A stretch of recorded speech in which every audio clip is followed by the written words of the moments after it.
এই ছোট্ট দুটো কুকুরের বাচ্চাকে বাঁচানোর জন্য তাদের সমস্ত সীমা ক্রস করতে হয়। লোকটা দেখে কুকুরের বাচ্চা দুটো রাস্তার ধারে হাত পা বাঁধা অবস্থায় পড়ে আছে। সাথে সাথে ওই ব্যক্তি চেক করতে শুরু করে তারা আদৌ বেঁচে আছে কিনা। তবে ভালো করে পর্যবেক্ষণ করার পরে সে বুঝতে পারে তারা মোটেও ভালো অবস্থায় নেই।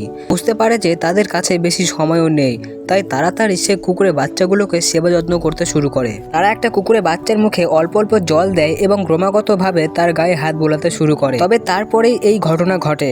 তারা যখন ভেবেছিল সবকিছু হাতের বাইরে বেরিয়ে গেছে, ঠিক তখনই কুকুরটা নিজের জ্ঞান ফিরে পায়। তবে দ্বিতীয় কুকুরের বাচ্চাটার অবস্থা আরো খারাপ ছিল। মুখে জল দেওয়া এবং গায়ে হাত বুলিয়ে দেওয়ার পরেও তারা কোনো মতে জ্ঞান ফিরাতে পারছিল না। 2-4 মিনিট এইভাবে চেষ্টা করার পর তারা বুঝতে পারে একে এইভাবে সুস্থ করা যাবে না। তাই তাড়াতাড়ি সে দুটো কুকুরের বাচ্চাকে একটা রেস্কিউ সেন্টারে নিয়ে যায়। দ্বিতীয় বাচ্চাটার সবচেয়ে বেশি আর্জেন্ট চিকিৎসার দরকার ছিল, তাই রেস্কিউ সেন্টারে নিয়ে যাওয়ার পরে প্রথমে তার চিকিৎসা শুরু করে এবং প্রায় 30 থেকে 45 মিনিট পরে তার জ্ঞান ফিরে ধীরে ধীরে। তবে তার সত্ত্বেও দুটো বাচ্চার শরীরের অবস্থা অনেক খারাপ ছিল। তবে আস্তে আস্তে তারা যখন নিজেদের শক্তি ফিরে পায় তখন তাদেরকে আবার বাড়ি আনা হয় এবং তাদের পরিচয় করিয়ে দেওয়া হয় তাদের নতুন থাকার জায়গার সাথে।